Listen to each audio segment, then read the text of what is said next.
యేసు నామంలో మీకు శుభములు సమృద్ధిగా కలుగును గాక.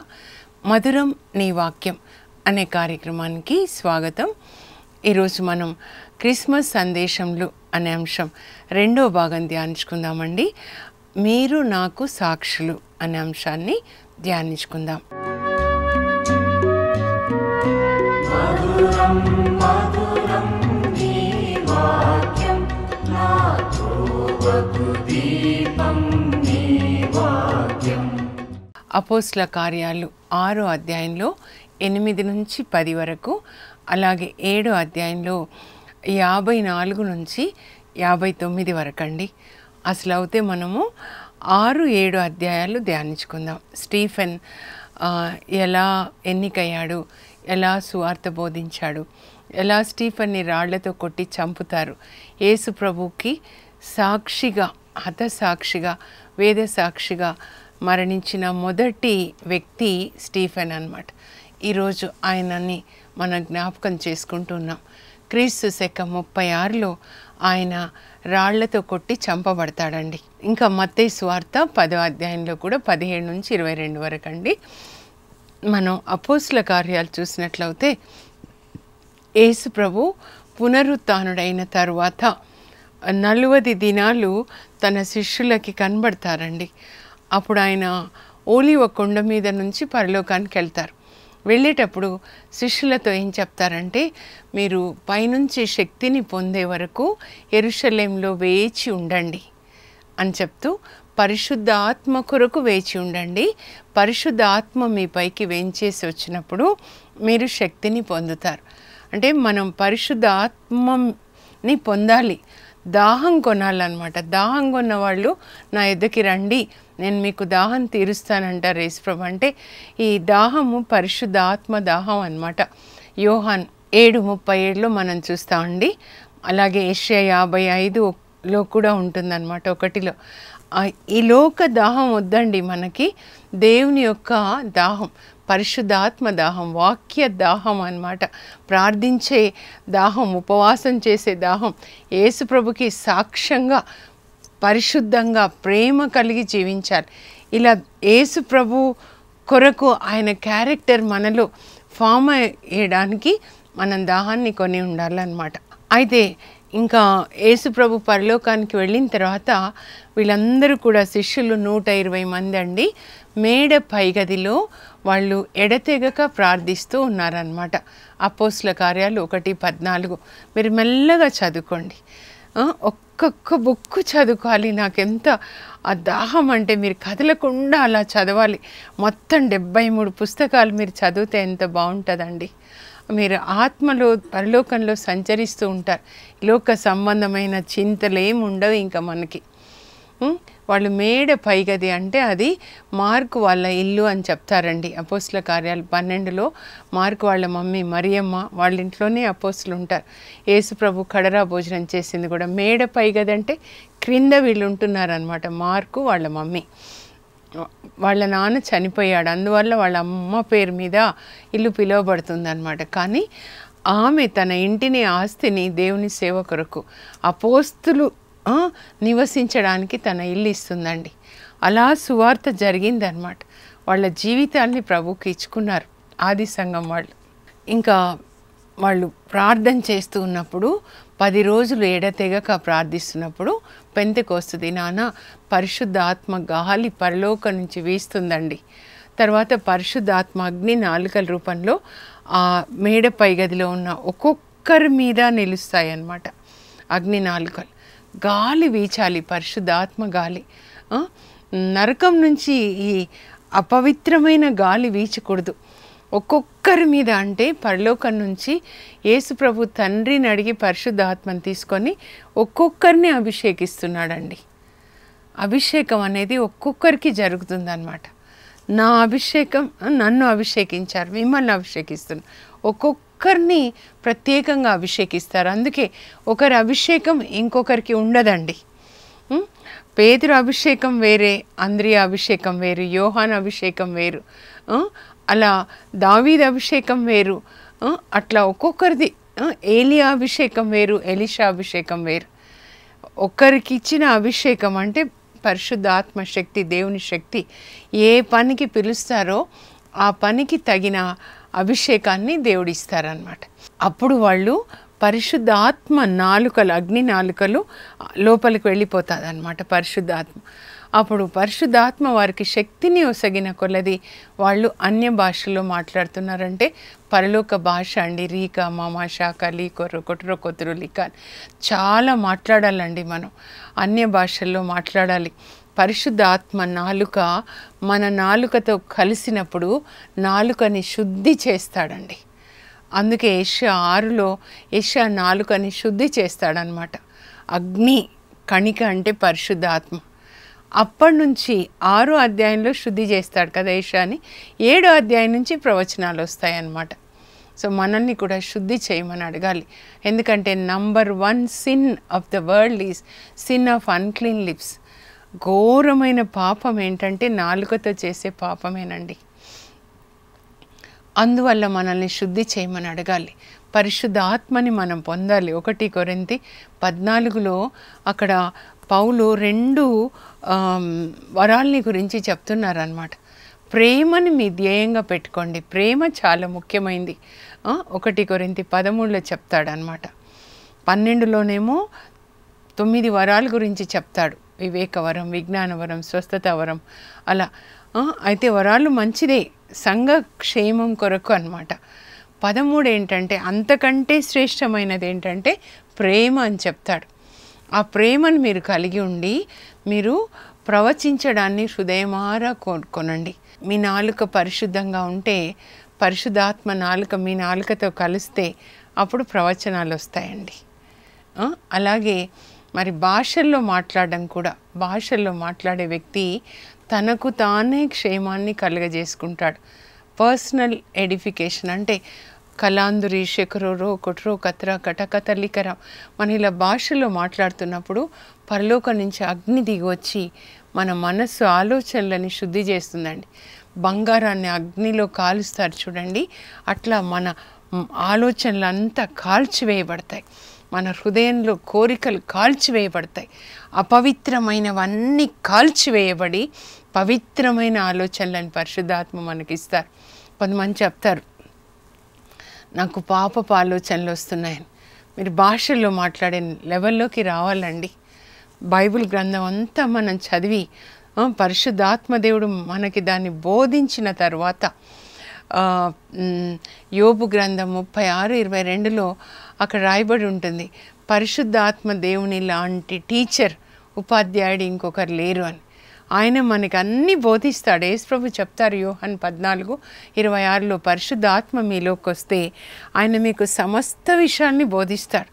చెప్తాడు, ఇదిగో ఇది దేవుని రాజ్యం ఎట్లెట్లా పనిచేస్తుంది, అలాగే సైతాన్ రాజ్యం ఎలా పనిచేస్తుంది, విందులు, వినోదాలు, టాటూ మార్క్స్, ఇట్లాంటి కత్తిరింపులు, రకరకాలన్నమాట. ఎట్లా సైతాన్ రాజ్యం పనిచేస్తుంది చర్చిలో, ఎలా దేవుని రాజ్యం పనిచేస్తుంది, అన్నీ కూడా దయ్యాలు ఎట్లా చూపిస్తాడు, దేవుణ్ణి చూపిస్తాడు ఒక్కొక్క లెవెల్లో అన్నమాట. అదంతా ఆ జ్ఞానాన్ని మనం కలిగి ఉండాలండి. మనం భాషల్లో మాట్లాడడం అనేది చాలా ముఖ్యమైనది. కానీ ఈ పరిశుద్ధ గ్రంథం జ్ఞానాన్ని మనం కలిగి ఉండాలి. ఆ వాక్యం ప్రకారం మనం జీవిస్తూ ఉండాలి. అప్పుడు మనకి ఈ ఆత్మ ఫలాలు ఒకవైపు, ఆత్మ వరాలు ఒకవైపు పనిచేస్తాయి. ఒక పక్షి 2 రెక్కలతో ఎగిరినట్లుగా ప్రతి విశ్వాసి ఒకవైపు ఆత్మ ఫలాలు, ఇంకొక వైపు ఆత్మ వరాలు, అలా అలా అలా పరిశుద్ధతలో ఎగరాలన్నమాట. మనం ఆత్మలో ఎదుగుతూ ఉండాలి. ఉన్న లెవెల్లోనే కాదు. కొన్నిసార్లు అనిపిస్తుంది ఇంకా పరిశుద్ధ గ్రంథాన్నే చదవకపోతే మనం ఈ ఆత్మ వరాలు, ఆత్మ ఫలాలు మనం ఎలా ఫలిస్తాం, ఎలా వరాల్ని కలిగి ఉంటాం చెప్పండి. సైతాన్ ఎట్లా పనిచేస్తున్నాడో మనకు తెలియట్లేదు. ఆత్మల్ని వివేచించే వరం అన్నమాట. ఒక వ్యక్తిలో ఏ ఆత్మ పనిచేస్తుంది అని మనలో ఆత్మల్ని వివేచించే వరం ఉన్నప్పుడు మనం తెలుసుకోగలుగుతాం అన్నమాట. పౌలు ఫిలిప్పీలో ఉన్నప్పుడు సోదె చెప్పే భూతం ఉంటుందండి. ఒక అమ్మాయిలో, బానిస బాలికలో సోదె చెప్తా అని. ఆ భూతాన్ని మిగతా వాళ్ళు ఎవరు తెలుసుకోలేకపోతారు. అమ్మాయి దగ్గరికి వెళ్తే నా పెళ్ళి ఎప్పుడు అవుతుందో, నాకు ఎప్పుడు ఉద్యోగం వస్తుందో చెప్తుంది, నేను వెళ్తాను. కానీ ఆ చెప్పేది లోపల ఉన్న భూతం అని తెలీదు. ఒక పౌలు తెలుసుకొని ఆ భూతాన్ని గద్దిస్తాడు, అమ్మాయిలోంచి వెళ్ళిపో యేసుక్రీస్తు నామంలో. అప్పుడు ఆ అమ్మాయిలోంచి భూతం వెళ్ళిపోతే ఆమె ఆత్మ రక్షించబడుతుంది. కానీ ఆ అమ్మాయి యొక్క యజమానుడు ఇప్పటి నుంచి ఇంకా డబ్బులు రావు కదా, కాబట్టి ఇంకా పౌలుని సిలాస్ని జైల్లో పెట్టిస్తాడనమాట. ఎట్లెట్లా పనిచేస్తుందో సైతాన్ రాజ్యము, ఎవరిలో ఏ ఆత్మ పనిచేస్తుందో తెలియకుండా ఉంటే కొన్నిసార్లు బిజినెస్లు, కొన్నిసార్లు పెళ్ళిళ్ళు చేసుకుంటారు. లోపల ఏ ఆత్మ ఉందో తెలియకుండా తర్వాత మేము మోసపోయామని చెప్తారు. చాలా చాలా జాగ్రత్తగా చివరి రోజులలో యేసుప్రభు చెప్తారు, ఎక్కువ మంది మోసగాళ్ళు ఉంటారు అని చెప్తారనమాట. సరేనండి. అయితే ఇప్పుడు మన అపోస్తుల కార్యాలకు వస్తే వాళ్ళు పరిశుద్ధ ఆత్మని పొందుతారు. పొందిన తర్వాత ముందుగా పేతురు మొదటి ప్రసంగాన్ని చేస్తాడండి. అపోస్తుల కార్యాల్లో 17 ప్రసంగాలు ఉంటాయి. మీరు అవన్నీ చక్కగా చదువుకుంటే బాగుంటుంది. 28 అధ్యాయాలు అనమాట. లూకా రాస్తాడు, లూకా సువార్త తర్వాత దీన్ని రాస్తాడనమాట. పేతురు ప్రసంగం విన్న తర్వాత పెంతెకొస్తు దినాన 3000 మంది యేసుప్రభుని అంగీకరిస్తారు. 3000 మంది యూదులు యెరూషలేంలో యేసుప్రభుని అంగీకరిస్తారు. అంటే క్రీస్తు సంఘం పుట్టిన రోజు అనమాట పెంతెకొస్తు. అది ఆదివారం రోజు కూడా అనమాట. సో యెరూషలేంలోనే క్రీస్తు సంఘం పుడుతుంది పేతురు యొక్క ప్రసంగం విన్న తర్వాత అనమాట. ఆ తర్వాత ఇంకొకసారి ప్రసంగం చేసినప్పుడు కుంటివానికి కాళ్ళు ఇచ్చిన తర్వాత 3వ అధ్యాయంలో దేవాలయానికి వెళ్తూ ఉంటారనమాట. పేతురు యోహాన్ వెళ్తూ ఉంటే మెట్ల దగ్గర ఒక పుట్టుకుంటివాడు కూర్చుంటాడు, అందమైనది అనే ఒక ద్వారం దగ్గర. ఆయన డబ్బుల కోసం అడుగుతుంటే, వెండి బంగారాలు నా దగ్గర లేవు, నా దగ్గర ఏముందో అది ఇస్తా, చూడు చూడు అని నా వైపు సూటిగా చూడని యేసుక్రీస్తు నామంలో లేచి నడు అన్నప్పుడు ఆయనలో ఉన్న పరిశుద్ధ ఆత్మ కుంటివాని కాళ్ళలోనికి వెళ్ళి కాళ్ళని బలపరిచి లేచి నడుస్తాడండి. అప్పుడు అందరూ ఇలా చూస్తుంటే, అలా చేసింది మేం కాదు, మీరు ఎవరినైతే సిలువ వేశారో యేసుక్రీస్తు, ఆయనను దేవుడు లేపాడు, ఆ యేసుక్రీస్తు శక్తి వలన ఈయనకి స్వస్థత కలిగింది, కనుక ఇప్పుడైనా మీరు నమ్మండి, దేవుడు యేసుక్రీస్తుని మెస్సయ్యగా ఈ లోకానికి పంపించారని. ఆ రోజు ఇంకొక 2000 మంది యూదులు యేసుప్రభుని నమ్ముకుంటారండి. ఇలా వీళ్ళని జూయిష్ క్రిస్టియన్స్ అంటారనమాట, యూద క్రైస్తవులు అంటారు. అలా ఈ 5000 మందిలో మరి ఈ స్టీఫెన్ కూడా ఉంటాడు, బర్నబా ఉంటాడు, చాలామంది. ఈ ఆదిమ సంఘము పరిశుద్ధాత్మని పొందిన తర్వాత వాళ్ళ ఆస్తులన్నీ అమ్మి అపోస్తులకు తీసుకొస్తుంటే ఇస్తుంటే అపోస్తులు అక్కడ ఎవరెవరికి ఏ అవసరం ఉందో అలా పంచుతున్నారనమాట. పంచుతూ ఉంటే మెల్లగా సైతాన్ ఒక విత్తనం వేస్తాడండి, కలుపు. ఆ యూద క్రైస్తవులు, గ్రీక్ క్రైస్తవులు. యూద క్రైస్తవులు అంటే అబ్రహాం సంతతి వాళ్ళు, క్రైస్తవులైన వాళ్ళు. గ్రీక్ అంటే అన్యులు అనమాట. ఇప్పుడు లూకా కూడా అన్యుడే, మనం కూడా అన్యులమే. వాళ్ళకి వీళ్ళకి మధ్యలో చిన్న ఇది తీసుకొని వచ్చి అపోస్తుల దగ్గర వచ్చి మీ యూద వితంతువుల్ని బాగా చూసుకొని వాళ్ళకి సాయం చేస్తున్నారు, మా గ్రీక్ వితంతువుల్ని మీరు నిర్లక్ష్యం చేస్తున్నారని. అప్పుడు అపోస్తులు అనుకుంటారు, ఏంటి దేవుడు మనకు అభిషేకాన్ని ఇచ్చింది సువార్త బోధించడానికి, అంతేకాని ఇవన్నీ పంచడానికి కాదు అని ఆ క్రీస్తు సంఘాన్ని పిలిచి చెప్తారు, మేము సువార్త బోధించాలి, ప్రార్థనలో గడపాలి, కనుక మీలో విశ్వాసం ఉన్న వాళ్ళని, పరిశుద్ధాత్మ ఉన్న వాళ్ళని 7గురిని ఎన్నుకుంటే ఈ సోషల్ సర్వీసు ఇలా సహాయం చేయడం వితంతువులకి, పేదలకి, అది మేము ఆ 7గురికి అప్పగిస్తామని చెప్తే వాళ్ళు సరే అని చెప్తారు. అప్పుడు వాళ్ళు ప్రార్థిస్తారనమాట. తర్వాత 7గురిని ఎన్నుకుంటారండి. ఆ 7గురు సహాయకులు, డీకన్స్ అంటారు. అందులో ప్రముఖమైన వ్యక్తి స్టీఫెన్ అనమాట. అపోస్తుల కార్యాలు 6లో ఉంటుంది. వీళ్ళు సహాయం చేయడానికి యాక్చువల్గా సోషల్ సర్వీస్ అనమాట. అయితే వీళ్ళు కూడా పరిశుద్ధాత్మతో నింపబడ్డారు కదండి, స్టీఫెన్ కానీ ఇంకా మిగతా వాళ్ళు కానీ. ఈ స్టీఫెన్ గురించి ఏం చెప్తున్నారంటే అపోస్తుల కార్యాలు 6, 8, 10 2 వచనాలు మనం చూద్దామండి.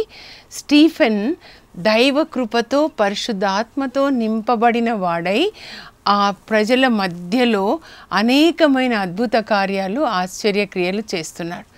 దేవుని యొక్క కృప ఆయనలో ఉంది, పరిశుద్ధాత్మ శక్తి శక్తి చేత అద్భుతాలు చేస్తున్నారంటే స్వస్థతలు చేయడం, దయ్యాల్ని వెళ్ళగొట్టడం, సువార్తని బోధించడం. మార్కు సువార్త 16:17లో యేసు ప్రభు చెప్తారనమాట, ఏంటంటే మీరు ప్రపంచం అంతటా వెళ్ళి సువార్తను బోధించండి, విశ్వసించు వారు ఈ అద్భుత శక్తులు కలిగి ఉంటారు. పరిశుద్ధ ఆత్మని మనం పొంది దేవుని పట్ల మనకు విశ్వాసం ఉంటే మీరు నా నామంలో దయ్యాల్ని వెళ్ళగొడతారు, అన్య భాషలో మాట్లాడతారు, పాములను ఎత్తి పట్టుకుంటారు, ప్రాణాపాయమైనది తిన్నా త్రాగినా మీకు హాని కలగదు, మీరు రోగుల మీద మీ హస్తం ఉంచితే వాళ్ళకి స్వస్థత కలుగుతుంది. ఇవన్నీ జరుగుతున్నాయన్నమాట. అప్పుడు ఒక అపోజిషన్ గ్రూప్ తయారవుతుందండి. మనం దేవుని పని స్టార్ట్ చేస్తామో వెంటనే ఒక గ్రూప్ అన్నమాట, సినగోగ్ ఆఫ్ సేటన్ అంటారంటే సైతాన్ బృందం, అపోజిషన్ తయారవుతుందన్నమాట. తయారైపోయి ఈయన మీద చాలా నేరాలు తీసుకొని వస్తారు, స్టీఫెన్ మీద. ఎప్పుడైతే సైతాన్ రాజ్యాన్ని డిస్టర్బ్ చేస్తామో మనము పరిశుద్ధాత్మ శక్తి చేత, అప్పుడు ఆ డిస్టర్బ్ అయిన సైతాన్ ఊరుకోడు కదండి. ఒక పాము మీద మనం ఒక రాయి వేసామంటే అప్పుడు వెనకాల పడుతుంది కదా. అట్లానే వీళ్ళు ఒక గ్రూప్ తయారవుతారు, ఈయనకు వ్యతిరేకంగా గ్రూప్ తయారయ్యి ఆయనతో వాదిస్తూ ఉంటారనమాట. అయితే ఆ వాదించేటప్పుడు చూడండి 6:10లో ఏమని రాయబడి ఉంటుందంటే, మాటల యందు స్టీఫెన్ అగపరిచిన జ్ఞానాన్ని, అతన్ని ప్రేరేపించిన ఆత్మను వారు ఎదిరింపలేకపోయారు. పరిశుద్ధ ఆత్మతో నింపబడ్డాడు. వాళ్ళు అనేక వాదనలు తీసుకొని వస్తున్నారనమాట. ఏంటి నువ్వు నజరేయుడనే యేసు గురించి చెప్తున్నావు, ఆయన ఒక వడ్రంగి కదా అని. వీళ్ళేమో మోషే ధర్మశాస్త్రం ఒక్కటే, అది కరెక్ట్ అని అనమాట. ఆయన మాటల యందు అతడు అగపరిచిన జ్ఞానం, అతన్ని ప్రేరేపించిన పరిశుద్ధాత్మని వాళ్ళు ఎదిరింపలేకపోతారు. ఇంకా చాలా ఆయన మీద కూట సాక్ష్యాలు చెప్పాలని పెద్దల ఎదుటకు ఆయనను తీసుకొని వస్తారు స్టీఫెన్ అండి. అంటే న్యాయసభ అన్నమాట, కోర్టు. అందులో 71 మంది ఉంటారు పెద్దలు, యూదుల పెద్దలు, తర్వాత ప్రధాన అర్చకుడు అనమాట. వాళ్ళందరూ అక్కడ కూర్చుంటారు. ఇంకా వీళ్ళు ఈ వ్యతిరేకమైన బృందం ఉంది కదా, వాళ్ళు కొంతమందికి డబ్బులు ఇచ్చేసి, అంటే లంచం ఇచ్చి, ఈ స్టీఫెన్ మీద కూట సాక్ష్యం చెప్పండి. ఏమని అంటే మోషే ధర్మశాస్త్రాన్ని గురించి, మన దేవుణ్ణి యావే దేవుని గురించి ఆయన వ్యతిరేకంగా మాట్లాడుతున్నాడని, నజరేయుడైన నజరేతుకి చెందిన యేసు మన దేవాలయాన్ని కూలగొడతాడని, మన ఆచారాల్లో మార్పులు తీసుకొస్తాడని ఈయన బోధిస్తున్నాడని చెప్పండి అంటే వాళ్ళు డబ్బు తీసుకొని సరే అని చెప్తారండి. అప్పుడు స్టీఫెన్ని న్యాయసభ ముందు నిలబెడతారు. ఇక్కడ 71 మంది ప్లస్ ప్రధాన అర్చకుడు అనమాట. అక్కడ వాళ్ళు కూర్చుని ఉంటారు. స్టీఫెన్ని వాళ్ళు తీసుకొని వస్తారనమాట. అప్పుడు ఆ న్యాయసభ వాళ్ళు ఇలాని తేరి పార చూస్తే స్టీఫెన్ ముఖము దేవదూత ముఖంలాగా ప్రకాశిస్తూ ఉందంట. పరిశుద్ధ ఆత్మతో నింపబడి ఆ వెలుగు ఆయన మీద కనబడుతుందన్నమాట. అప్పుడు ఆ ప్రధాన అర్చకుడు స్టీఫెన్ని ప్రశ్నిస్తాడనమాట, నిజమా నువ్వు మోషే ధర్మశాస్త్రాన్ని గురించి, యావే దేవుని గురించి వ్యతిరేకంగా మాట్లాడుతున్నావా? మరి నజరేయుడైన యేసు మరి మా ఆచారాలన్నీ మారుస్తాడని చెప్తున్నావా? నిజమేనా అని అంటే అప్పుడు స్టీఫెన్ మాట్లాడతాడండి, తండ్రులారా, సోదరులారా, ప్రేమ అనమాట. ఎంత ప్రేమ! చిన్న వయసు ఉండొచ్చండి ఆయనకి. క్రీస్తు శకం 36 అంటే 36 సంవత్సరాల వయసు ఉందో లేదో.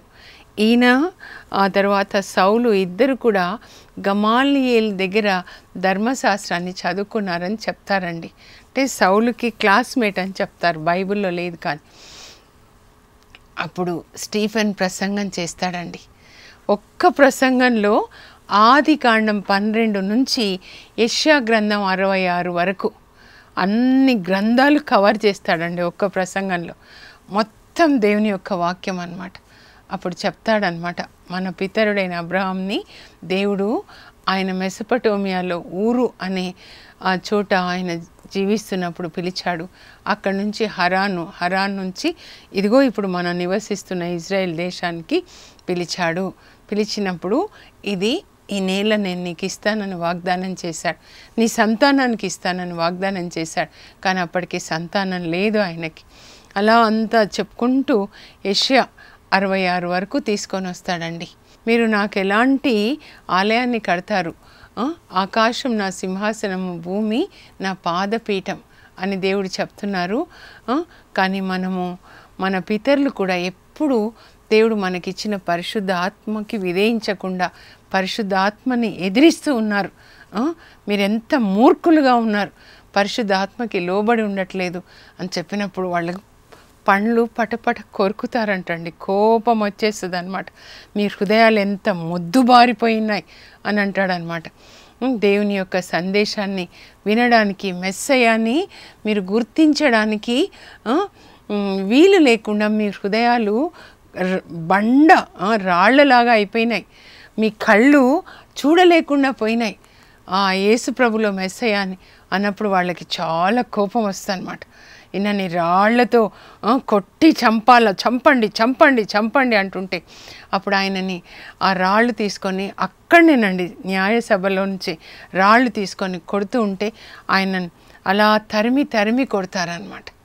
యెరూషలేం బయటి వరకు తరిమి తరిమి కొడతారు రాళ్లతో. ఈడ్చుకొని పోతారనమాట.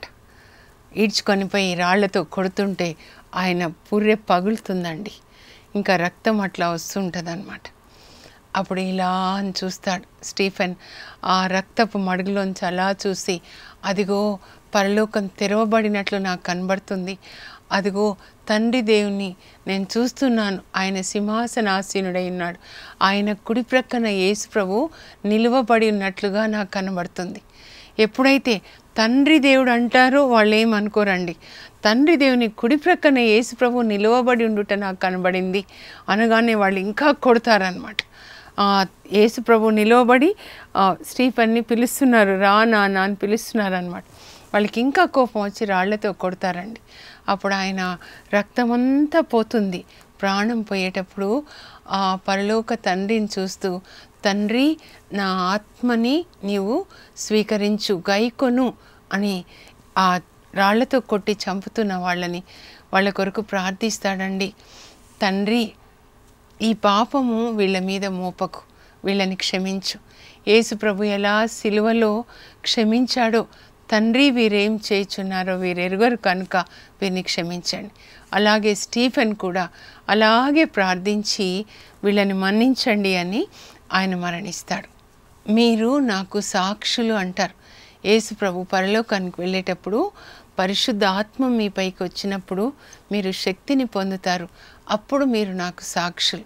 యేసు ప్రభు కోరుకునేది మనం చేసే బోధన కాదండి, మన పనులు కాదు, కానీ ఆయనకి సాక్షిగా, ఆయన నీతికి, ప్రేమకి, కరుణకి, క్షమకి, న్యాయానికి సాక్షులుగా జీవించాలని. అలా ఎలా యేసు ప్రభు క్షమించాడో అలాగే తనని రాళ్లతో కొట్టి చంపుతున్న వాళ్ళని ఆయన మన్నించమని ప్రార్థిస్తాడండి. అదే సాక్ష్యం అన్నమాట. యేసు ప్రభుకి సాక్షిగా మరణించిన మొదటి వ్యక్తి స్టీఫెన్. అలాగే నా ఆత్మని నీ చేతుల్లో అర్పిస్తున్నాను. యేసు ప్రభు కూడా సిలువలో చివరి మాట, 7వ మాట, తండ్రి నా ఆత్మని నీకు అర్పిస్తున్నాను. మనం కూడా మన ఆత్మని తండ్రికి అర్పించాలి, సైతానికి కాదు. అదే 31వ కీర్తన 5వ వచనంలో దావీదు అంటాడు, ప్రభు నా ఆత్మని నీ చేతులకు అప్పగిస్తున్నాను, ఈ దుష్ట శక్తుల నుంచి, దుష్ట బృందం నుండి నన్ను కాపాడు. మనం కూడా అడగాలి, ఈ దుష్ట లోకంలో దుష్ట శక్తుల నుంచి కాపాడి నా ఆత్మని నేను నీకు అప్పగిస్తున్నాను అని మనం కూడా మరణానికి ముందు ప్రార్థన చేసుకోవాలండి. ప్రార్థన చేసుకుందాం. పరలోకపు మా తండ్రి, మీ పరిశుద్ధ నామమునకు స్తోత్రం కలుగునుగాక. స్టీఫెన్ పరిశుద్ధ ఆత్మతో నింపబడ్డాడు ప్రభా, దైవ కృపతో నింపబడ్డాడు నాయన. తండ్రి ఆయన పరలోక దర్శనాన్ని చూశాడు. మీరు నిలువబడి, తండ్రి కుడి ప్రక్కన నిలువబడి యేసయ్య స్టీఫెన్ కొరకు చేతులు చాచి రా నాన్న అని పిలిచారు కదా. పరలోకంలో మీరు ఆయనకి జీవ కిరీటాన్ని ఇచ్చారు కదా ప్రభా. మీలాగే మన్నించాడు ప్రభా. ఆయన కూడా ఆయనని రాళ్లతో కొట్టి చంపుతున్నప్పుడు, ప్రాణం పోతున్నప్పుడు, తండ్రి వీరేం చేయుచున్నారో, తండ్రి ఈ పాపం వీళ్ళపై మోపకు అని ప్రార్థించి మరణించాడు. మాకు కూడా అలాంటి కృప దయచేయండి ప్రభా. క్షమించే కృపని దయచేయండి. స్టీఫెన్ లాగా మీకు సాక్షిగా జీవించే కృప దయచేయండి. స్టీఫెన్కి ఇచ్చిన జ్ఞానం, దైవ జ్ఞానం మాకు కూడా దయచేయండి. యేసు నామంలో అడుగుచున్నాం తండ్రి, ఆమేన్. స్టీఫెన్ లాగా క్షమించడం, స్టీఫెన్ లాగా దైవ జ్ఞానాన్ని కలిగి ఉండి ఆ దైవ జ్ఞానం మనం జీవించి దాన్ని ఇతరులకి ప్రకటించే కృపని దేవుడు మనందరికీ దయచేయను గాక. God bless you. Have a blessed day.